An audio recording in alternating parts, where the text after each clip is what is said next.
महिमा श्री राधा रानी की एपिसोड 11। अब तक आपने देखा और सुना कि मधु और कैटब के सम्मुख आकाश में एक ज्योतिपुंज प्रकट होता है और उन्हें तप करने का निर्देश देता है। दोनों असुरों का तप पूर्ण होने पर वही ज्योतिपुंज पुनः प्रकट होकर उन्हें इच्छा मृत्यु का वरदान देकर लुप्त हो जाता है। अब आगे देखिए। ब्रह्मा जी को मधु और कैटब से युद्ध करना उचित नहीं लगा। उन्होंने मन में निर्णय लिया कि उचित यही होगा कि मैं भगवान विष्णु को जगाऊं। भगवान विष्णु में असीम बल है। भगवान विष्णु के विषय में उन्हें उस समय अदृश्य शक्ति के कारण ही ज्ञान प्राप्त हुआ था। उसके बाद श्री विष्णु जी को जगाने के लिए ब्रह्मा जी कमल नाल पकड़कर जल के भीतर बहुत गहराई तक जाते हैं, किंतु कमल नाल के दूसरे सिरे तक नहीं पहुंच पाते और अंत में हताश होकर वापस कमल पुष्प पर आ जाते हैं। उन्हें इस तरह वापस आया देखकर दोनों असुर प्रसन्न होकर भयंकर अट्टहास करने लगे। हम दोनों से बचकर कहां जाओगे, चार मुख वाले प्राणी? अब या तो तुम हम दोनों भाइयों के हाथों से अपनी मृत्यु स्वीकार करो, अथवा ये सुंदर कमल पुष्प का आसन त्याग कर कहीं और चले जाओ। वैसे आसन त्याग कर चले जाने में ही तुम्हारी भलाई है। हम तुम्हें जीवित रहने का एक और अवसर दे रहे हैं।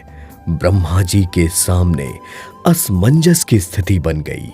वे निश्चित नहीं कर पा रहे थे कि कैसे कमल पुष्प का त्याग करूं। यदि मैं कमल पुष्प का त्याग करता हूं तो कहां जाऊंगा? जल के अलावा और कुछ भी तो दिखाई नहीं दे रहा है। ब्रह्मा जी बार बार पुनः श्री हरि विष्णु को जगाने के लिए कमल नाल पकड़कर जल में उतरने लगे। उन्हें भागता हुआ जानकर मधु कैटब भी उनके पीछे पीछे चल पड़े, किंतु इस बार ब्रह्मा जी श्री हरि विष्णु जी के निकट पहुंच ही गए। उन्होंने देखा कि भगवान विष्णु गहरी निंद्रा में सो रहे हैं। ब्रह्मा जी हाथ जोड़कर स्तुति करते हुए कहने लगे, हे सर्वताप हरि प्रभु, मैं दैत्यों से भयभीत होकर आपकी शरण में आया हूँ। एकमात्र आप ही हैं इन महाबलशाली दैत्यों से मेरी रक्षा कर सकते हैं। निंद्रा त्याग करके मेरी रक्षा करें प्रभु, मेरी रक्षा करें। किंतु स्तुति करने के बाद भी भगवान श्री हरि विष्णु की निद्रा भंग नहीं हुई। उधर मधु और कैटब भी ब्रह्मा जी के निकट पहुंच चुके थे। भयंकर अट्टहास करते हुए मधु ने कहा, क्या सोच रहे हो चार मुख वाले प्राणी? ब्रह्मा जी के सामने विकट समस्या थी। तभी उन्हें देवी योग निद्रा का ध्यान आया। वे सोचने लगे, शायद भगवती अंश से उत्पन्न देवी योग निद्रा ने श्री हरि को अपने अधीन कर रखा है। यही कारण है कि भगवान श्री हरि विष्णु की निद्रा भंग नहीं हो रही है। मैंने निरंतर स्तुति की, किंतु ये पहले की भांति ही निद्रा में है। तब ब्रह्मा जी भगवती योग निद्रा की स्तुति करते हुए कहने लगे, हे देवी, तुम ही संपूर्ण सृष्टि की कारण स्वरूपा हो। मेरा नमन स्वीकार करें देवी।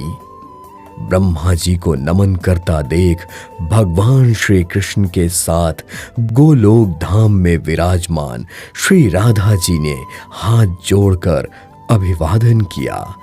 क्या विष्णु जी की निद्रा भंग हुई? क्या विष्णु जी ने मधु और कैटब का वध किया, या ब्रह्मा जी को कमल पुष्प का आसन त्यागना पड़ा? देखिए अगले एपिसोड में धर्म सिनेमा YouTube चैनल पर। देखते रहिए महिमा श्री राधा रानी की। सीरीज को देखने के लिए चैनल को अवश्य सब्सक्राइब करें। 1000 से भी अधिक एपिसोड्स